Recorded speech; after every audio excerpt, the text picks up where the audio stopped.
Did I do the story of when I asked my wife if she'd turn the power off? That sounds new to me.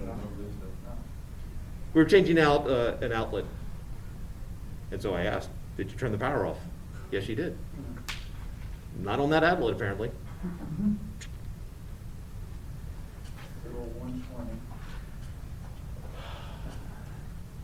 It's a true story. For those watching this later, and my wife did that to me.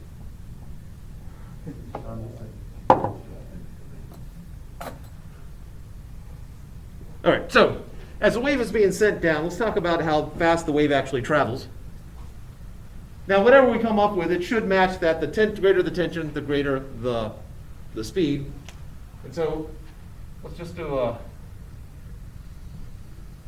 assume a semicircular bubble there. And I'm interested in the point right here.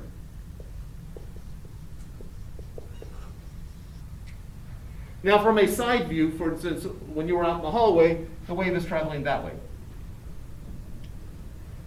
So this is the sort of, we'll call it the lag frame.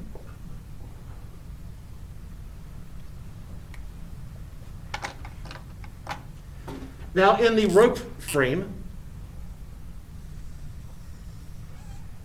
the rope is traveling the opposite direction. Or I guess this would be bubble frame. Pulse frame, probably better. I like that one better. Pulse frame. So if you're looking from the point of view of the pulse, you're not moving, everything else around you is, and you're seeing the rope traveling back the other direction.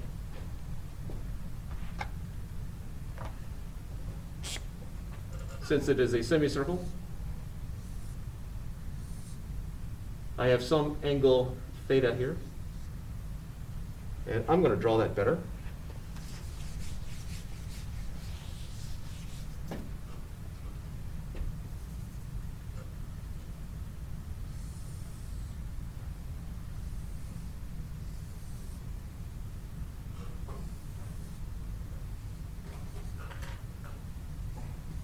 And so I'm looking at some angle theta from sort of both sides of that central point.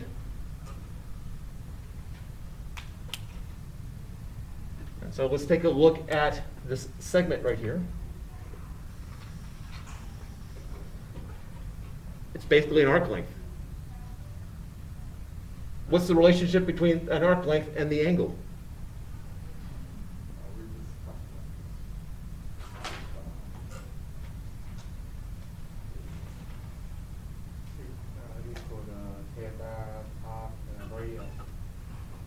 The length equal theta times the radius. Yep. So the arc length, the general formula is S equals R theta, except our, in this particular case, so we have some radius R, but our angle here is 2 theta, so this becomes R times 2 theta.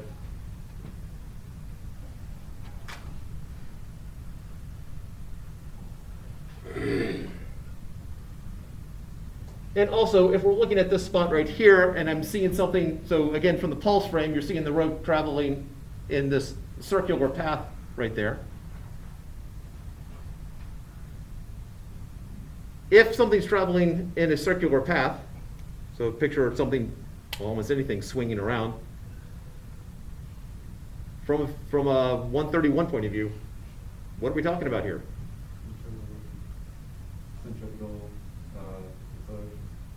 Or force, any of those, centripetal stuff. And what is, so if I plug in the F equals ma, it is indeed centripetal force and centripetal acceleration. What's the formula for centripetal acceleration?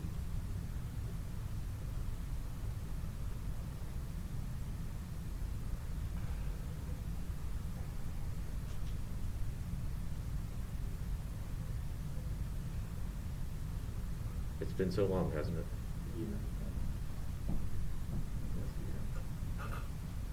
We'll come back to that. All right, let's concentrate on the force side, and then we'll come back to the acceleration side. So if we're looking at the forces here of this segment, I've got a force that basically that is tangent to the path here. I have some tension acting in the string, and since tension acts along the line of the medium, along the line of the rope, I have 2 tensions right there. I also know that, see if I can draw that better, looking at just one side of it, that is a right angle right there. That is theta right there. That is a right angle right there.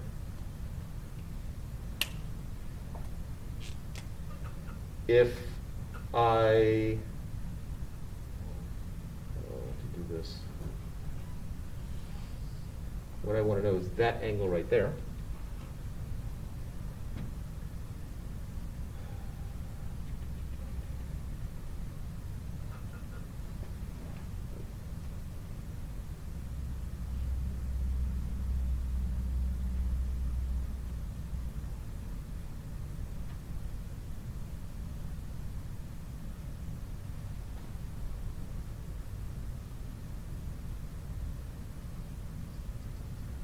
If that is a right angle there, just extending this horizontal straight across, this angle right here has to be the complement of theta here.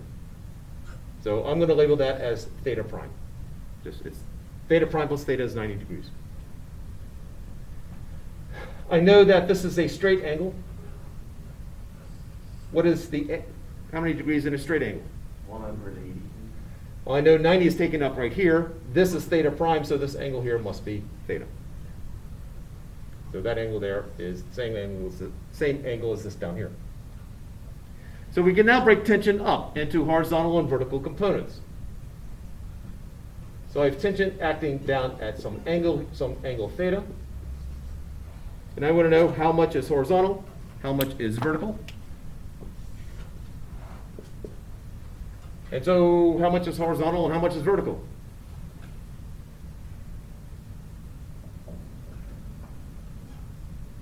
Tension times the sine of theta and cosine of theta. Which one's which?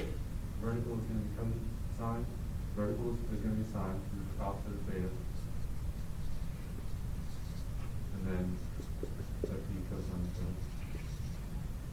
Now, if in doubt, if you're in a situation where you need to figure it out, and you know one is sine and one is cosine, well, if you draw it as realistically as possible, then you should be able to figure out, oh, the smaller one goes with the smaller side. I know I tend to draw almost all my angles at 45 degrees. This one, fortunately, I did better than that.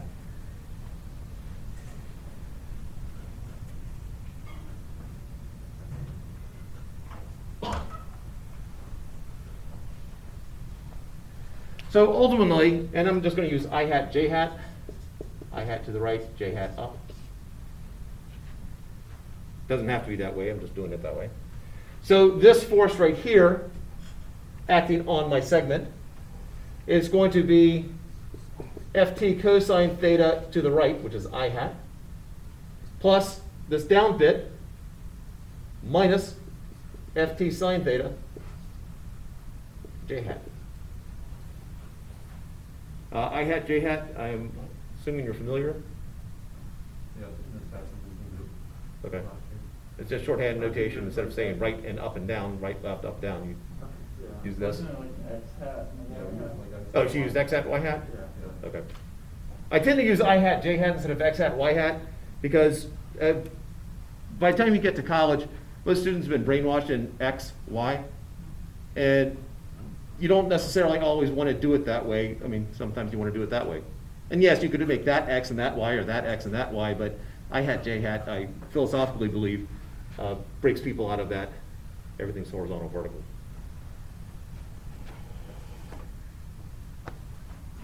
So, if we did the other side, it's the same type thing except it's going to the left and down. And so this force over here is going to be negative Ft cosine theta I hat minus Ft sine theta J hat. Therefore, the total force acting on this segment right here is, well, you just add the forces. Well, the I components cancel out, so the total force is indeed acting down towards the center. It is the centripetal force, and so we end up with 2 Ft sine theta.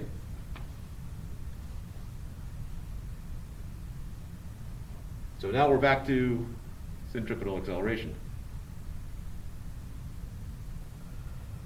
What is the formula for centripetal acceleration? 2 f t sine theta divided by mass. Say it again? 2 f t sine theta divided by mass. Well, in this case, I was hoping for something a little bit more general. In kindergarten, when you were asked what's 1 plus 2, did you answer 1 plus 2? It is a true statement. 2 plus 0. 2 f t sine 3 plus theta 0. divided by what? Mass? No, I was joking. he was not wrong, but that doesn't help us. If I say this, you're going to go, oh, I used to have nightmares about that. V squared over R. Bring back memories? Sort of. Got a yes over here and Phrase that I a kind of pushed away. speed squared divided by the radius. If you question it, we can derive it. Ultimately, I want to figure out what is that speed. This is if I have this object traveling at a certain speed through an arc, through a circular arc. That's the speed of that object. Because again, we're in the pulse frame and the rope is moving. So let's start taking it out bit by bit. All right, so mass. If we assume that the string has a uniform linear density,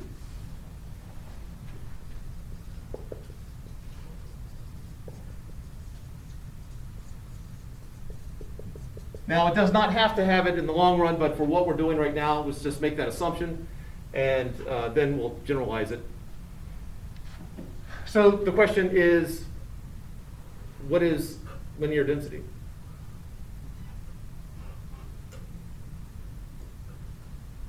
Or what is density? We'll do it that way. You know that matter in a certain space, in a certain volume. Okay, or we can narrow that down a little bit better. Amount of matter to me is sort of a nebulous term. Mass. Mass divided by volume. So regular density is mass divided by volume. So this is just the plain old regular density. Generally just called density. So if depending on the context, but usually if someone says density, this is what they're talking about right there. So I have to say linear in order to say that we're not talking about that density anymore, but we are talking about something related to it. First off, the symbol for linear density. There's two common symbols, but I'm going to use the mu for right now. This is the symbol for linear density. Sometimes a lambda is used. But since we're talking about waves, we reserve the lambda for wavelength.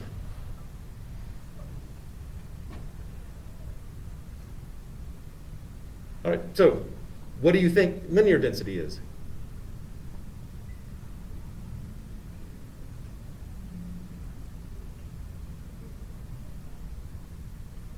Mass times length divided by volume. Oh, no. Interesting though. You would not multiply by length. Mass divided by length. Stop. Yep, mass divided by length. Oh.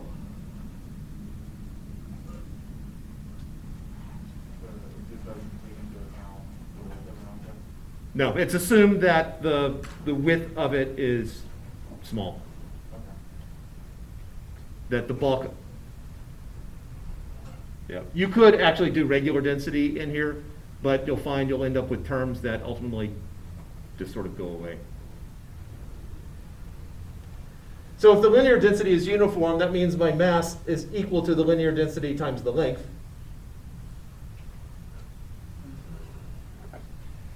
And my length of this segment right here is just my arc length. And so in this particular case here, my mass, we still have 2 times the tension sine theta, is equal to my mass. Well, we figured out it's equal to mu times my length right there. So this is mu times my arc length, which is 2r theta. times v squared over r.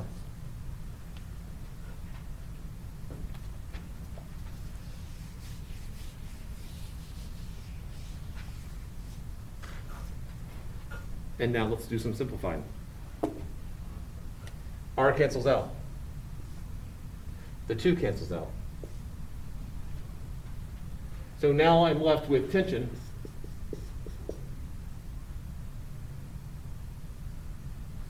Yeah.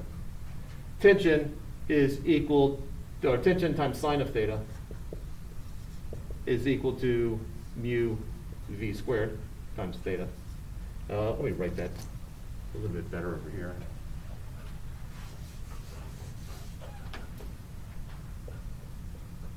Tension sine of theta is equal to mu theta v squared.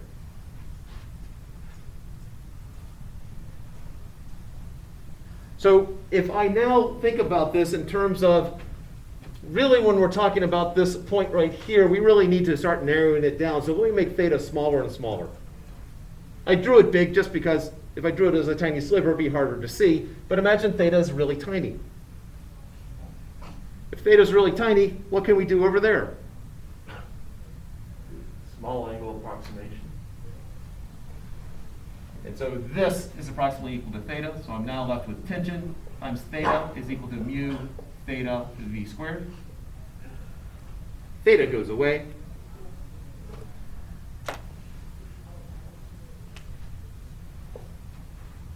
And so if I solve for v, v squared is equal to the tension over the linear density, or the speed of the wave is equal to the tension over the linear density.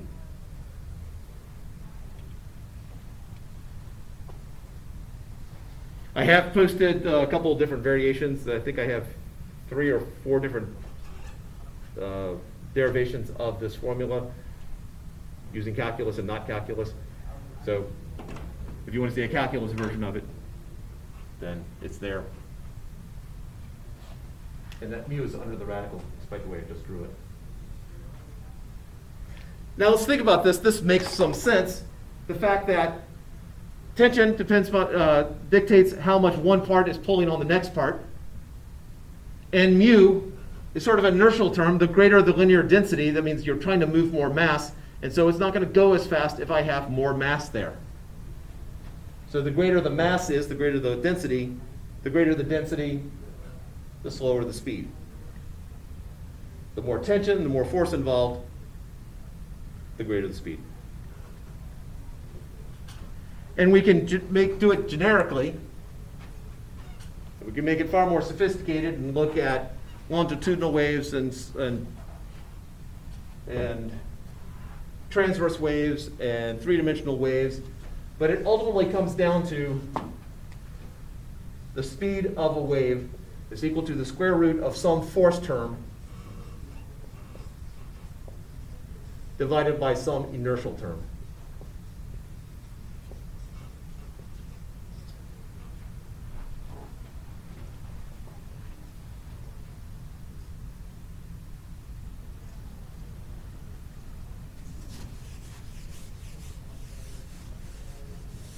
Oh, and before I continue erasing, any questions?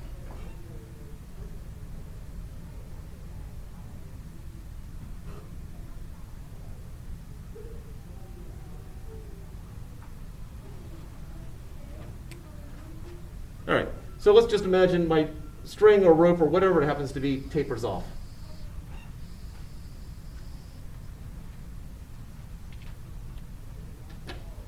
And I send a pulse down, so I have some sort of wave traveling to the right.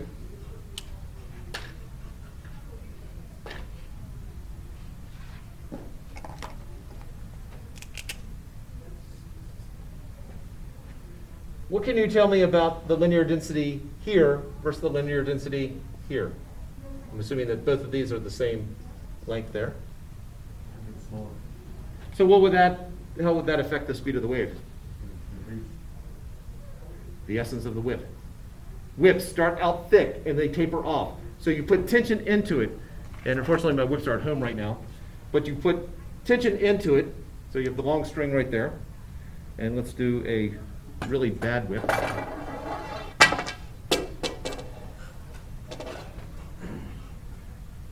Now, I don't have the tapering here, but we can talk about the other pieces of it.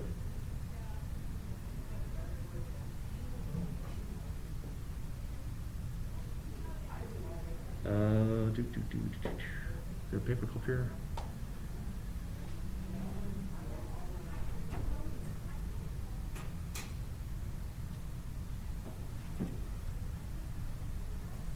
And hopefully this paper clip's not going to go flying and put someone's eye out. That would be bad. But for the lawsuit, you got a video.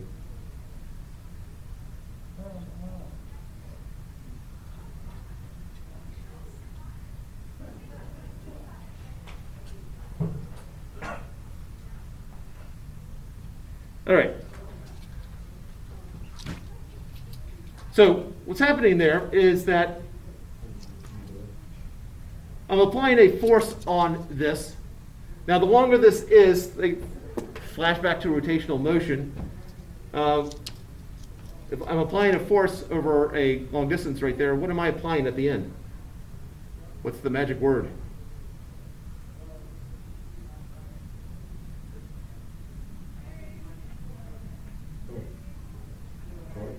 You said torque? Yes, yes it is. So I apply some torque here. Torque is causing tension to be placed in the string, and so now I have tension in the string. The longer this is, potentially the more torque I have, but we also have this offset. The longer this is, the harder it is for me to actually get it to move. So there's sort of a trade-off. If this is really long, then whatever torque I apply is going to have, or whatever force I apply is going to have more effect, but it's going to be harder to apply more force or to actually get this to accelerate. So as I do it, I add a tension to the string here. The string tapers off, which means the linear density gets smaller, which means my wave gets faster. And all I need for a whip is for the speed of the wave just before the tip to be half the speed of sound. When it gets to the end, we have a free end there. We get this, suddenly the speed of the tip is twice what the speed of the wave was as it goes from, as the tip quickly moves from one side to the other, and we break the sound barrier. That's the essence of the whip. Have you seen a video of a person whipping a chain? I have seen that too, yeah. Yeah, I've never even tried that. If it's a normal chain the way most chains that I've seen, then that guy's muscles are far greater than mine. Yeah, they're like thick. No, there's a YouTube video. I think If It's it's, like a series it's like a, of yeah, it's like a decrease decreasing chain. size. Oh. chains. Yeah. And so Oh. you start on the end with a huge. So it's like a whip, but it's made of a Chain. chain. Okay. instead of leather. And yeah, I mean, are they, what I was going for, are they aluminum rings or are they steel? Probably steel like that. Is that the video, Yeah. what you spoke? Yeah. Ah, I have not seen this one. I think that's what I think too. Yeah, there's also a guy named, the stage name I think is like Adam Crack, but it's Adam Rich or something like that's real name. And he's got a really long, not a chain, but a really long football field length whip. And so his arms are like this. And he basically stands at one end and does this, and you see that pulse run along the ground and then pop at the very end. He does whip shows for a living, Renaissance festivals, not some kinky S&M thing. He might do those too, but I'm not aware of those.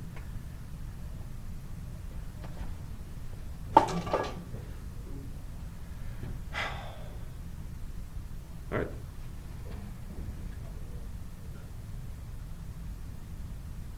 Speed of wave. All right. So we now have a formula for the speed of a wave, at least along a line here, and then we can sort of bring the others in. The derivation is similar. They'll bring in more dimensions. You'll have more letters on the board. We have another way of looking at waves also.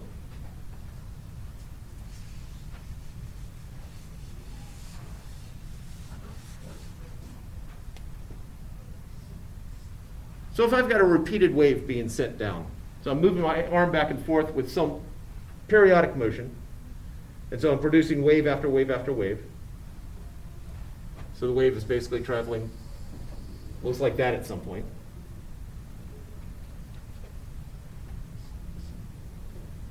Define the speed. Another way of looking at the speed, let's go back to just the definition of speed. What is definition of speed? Distance of time. Yeah. So delta x over delta t. So what is it called for the time it takes to produce a wave? Yeah. So if we think about the production of one wave, the time it takes is the period. How far does the wave travel in that one period?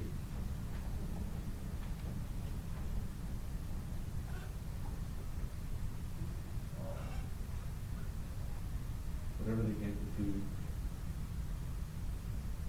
Whatever the amplitude.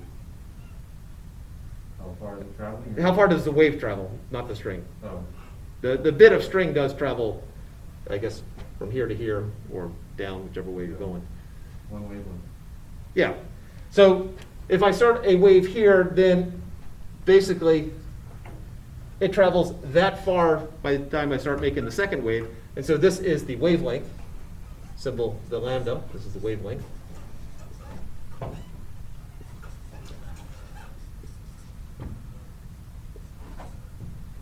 That's a lambda.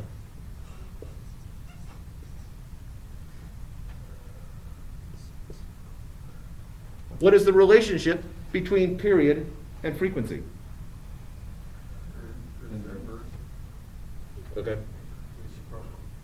So that's lambda times 1 over t, which is lambda times the frequency. And so we have a second equation here. And the main reason I don't use lambda for linear density in this case. So the speed is equal to the frequency times the wavelength, in general for periodic waves, and then specifically for a line going down, for something going down a line.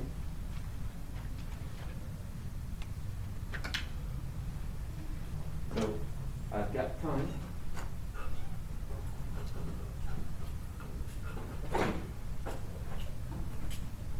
like there's a spring in here, and nope, not attached, but we can change that.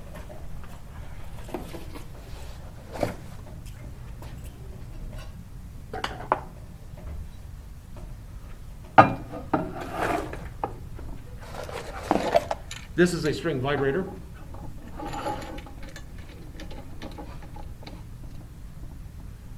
We have some older string vibrators. These are the new ones. The older ones were slowly just breaking. We were losing them, so we had to order new ones. It turns out, if you type in string vibrator, these don't come up. First ad that popped up was an Adam and Eve ad. And I was waiting for a phone call from someone higher up saying, so why are you going to these sites? I did not get the phone call. And I did not click on the Adam and Eve link because I was willing to bet they didn't sell these. Yeah, they're not. But I didn't try. You know, maybe they do sell them.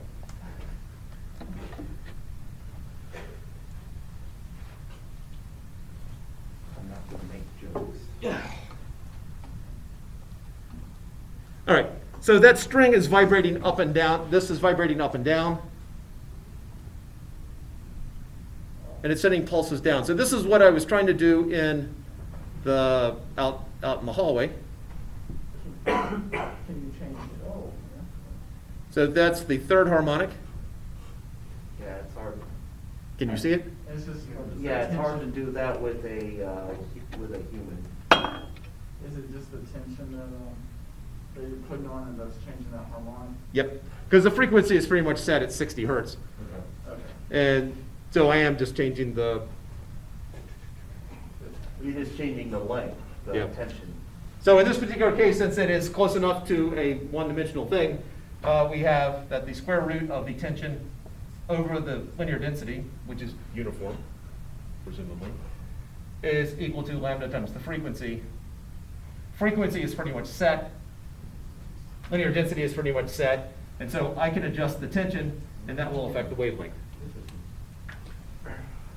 So let's set up the other half so that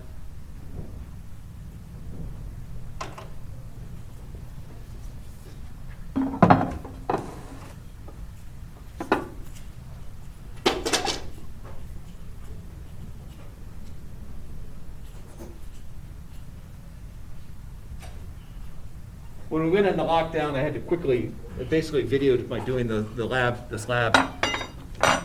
There are a lot of quick cuts, and I think my frustration with this lab was really coming out, because I was doing this by myself, and it's really not a lab done particularly well by itself, at least not easily.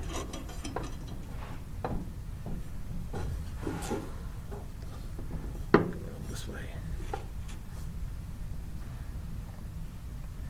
And for demonstration purposes, that perhaps will be better seen.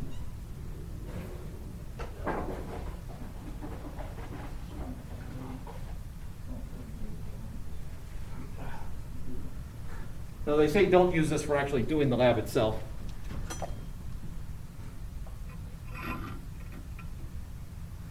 Primarily because the tension, since this is an elastic material, the tension in the string is going to vary more widely, whichever one.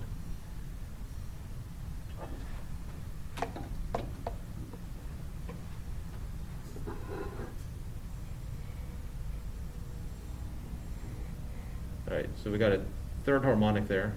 And all I'm doing is just pulling down on the string. If I pull more, and notice that starts to move.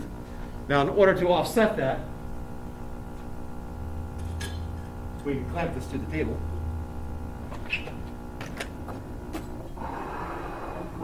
Since I got loads of string there. And we have the clamps primarily for this lab.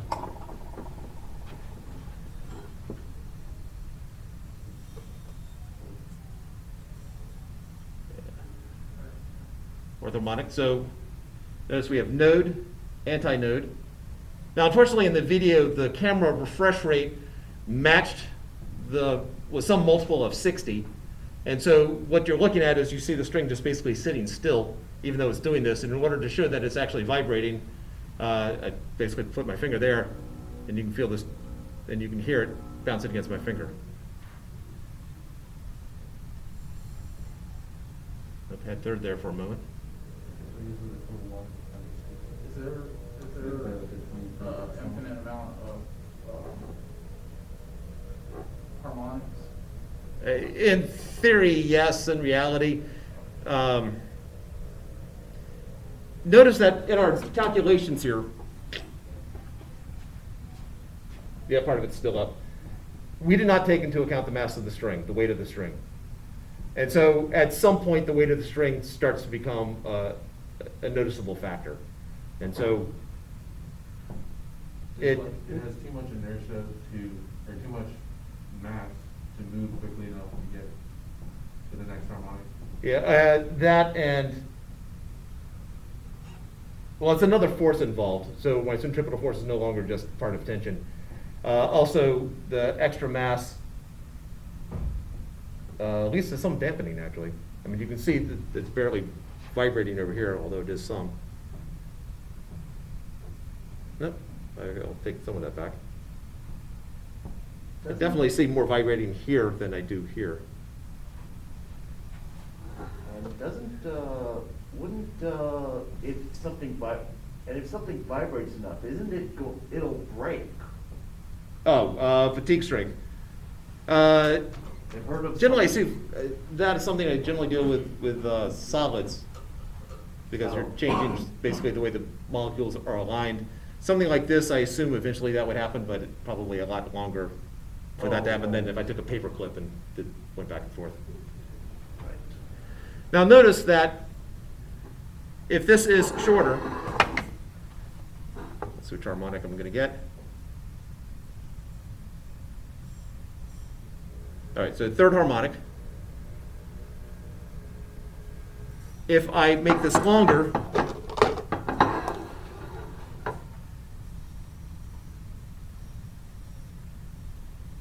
it's a lot harder to get that third harmonic. See, that's fourth harmonic, and I'm pulling down a lot more than I was. hold that steady. Third harmonic. So the farther out I get, the harder it is to get some of those harmonics. I have to apply more force. However, if they're in too close, actually, let's stick with the long shot.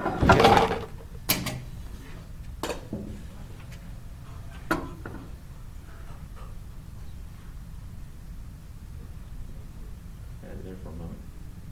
So 1, 2, 3, 4, 5, 6. That's seventh harmonic right there.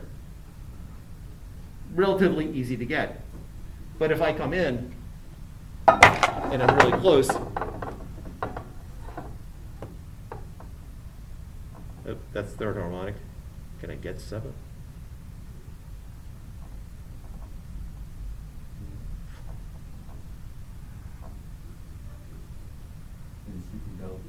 That's fifth right there. Right, 1, 2. Yeah, it's somewhere around there.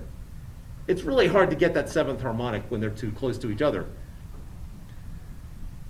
So when you are doing this lab, and you will do this lab, when you're doing this lab, just you need to take that into account. So in the video that I did, I had them much farther apart, but I had 4 kilograms hanging on the end to get that first harmonic. But the later harmonics were much easier to get. Or you have them close, and getting the first harmonic's really easy, but getting the subsequent harmonics, as you especially, I mean, I got to 5 this close. Now this isn't the ideal string. You can get much closer to 7 with this type of string. However, just something to keep in mind. What is optimum? Depends on how much patience you have. I will say that I was using this type string when I was doing the video, and I had so much mass on there that the string broke. And so now I'm starting over. Yeah, there was a lot of frustration that got edited out. A lot of words that should not have been in a video were taken out.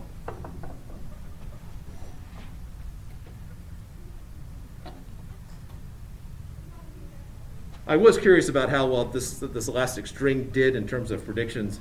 And so I had, that particular semester, I had a group who used it, and but unfortunately they took so little care in doing the lab that the results didn't tell me anything. And my daughter was part of that group. So she owes me. She owes me to do this lab someday. In order to get any money from my will, you must complete that lab properly. Yeah, I'm just picturing her reaction to that. That's not what I wanted. There we go.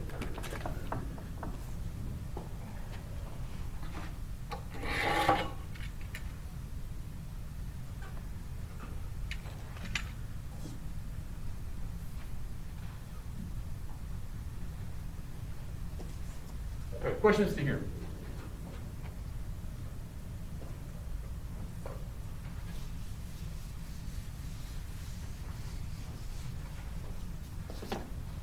Clock's a little bit behind. I got myself. So we got 5 minutes.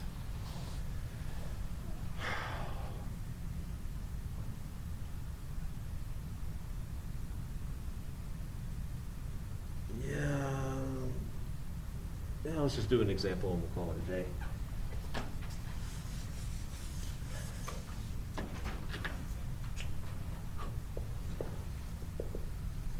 String length, 3 meters. Mass, 1.2 grams.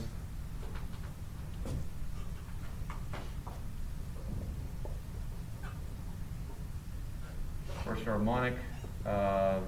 So we basically have the string vibrator here.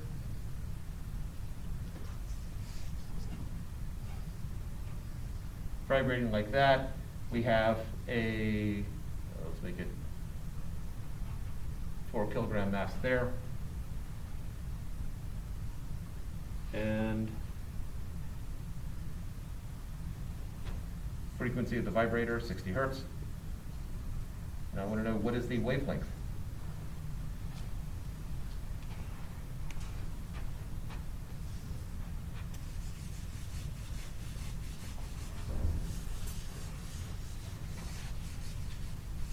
Now, in the lab itself, you will measure the wavelength and calculate what the frequency is, and then compare it to what the expected value is.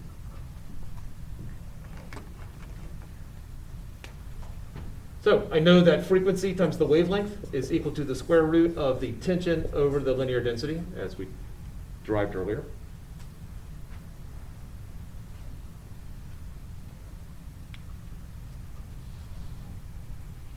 So let's find some stuff out here. I know frequency. I'm not given tension or linear density, but I'm giving you enough information to find it out. So first off, how would you find the linear density? Linear density is mass over the length. Okay. So since I want SI units, 0.0012 kilograms divided by 3 meters, and I get 0.0004 kilograms per meter. This is not unrealistic. What's the tension? The weight of the object. Okay, of the mass hanging off the end. So the tension is equal to the weight, in this case, which is mg. Because this should not be vibrating up and down, at least not noticeably, we have two forces acting on it. We have the weight acting down, and we have tension acting up. Since this mass should be in equilibrium, tension and weight should be equal. So 4 kilograms times 9.8 meters per second squared. Not the number you'll use for the lab, but good enough for the board work. So this is 39.2 units.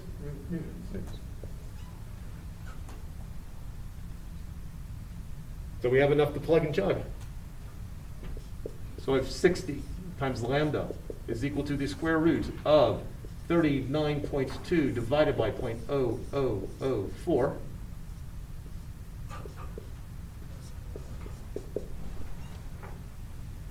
and so what is the wavelength?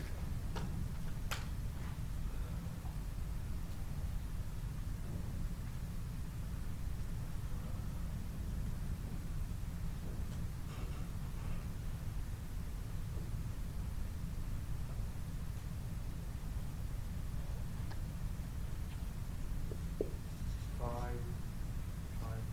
5.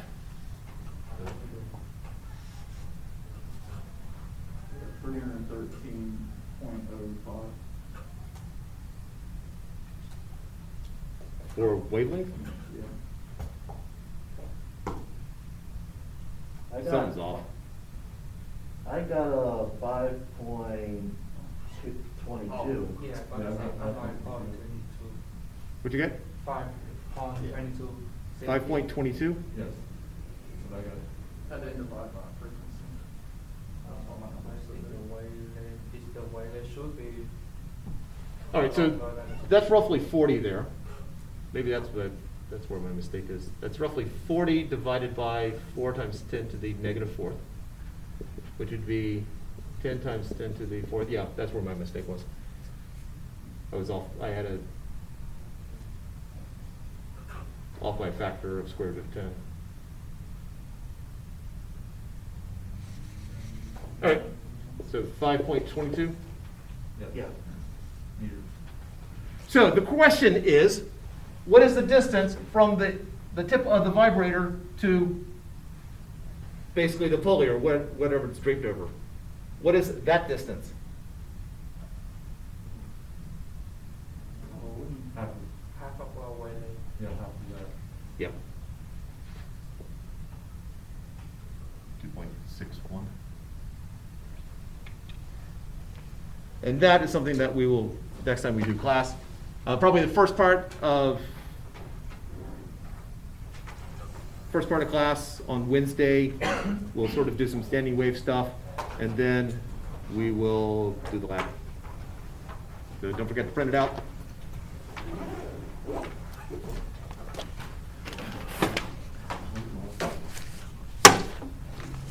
Yeah, I want to say,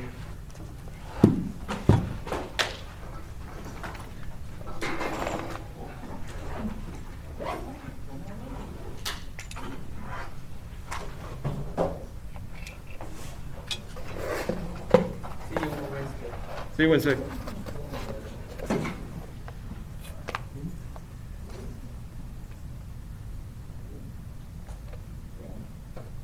What else do you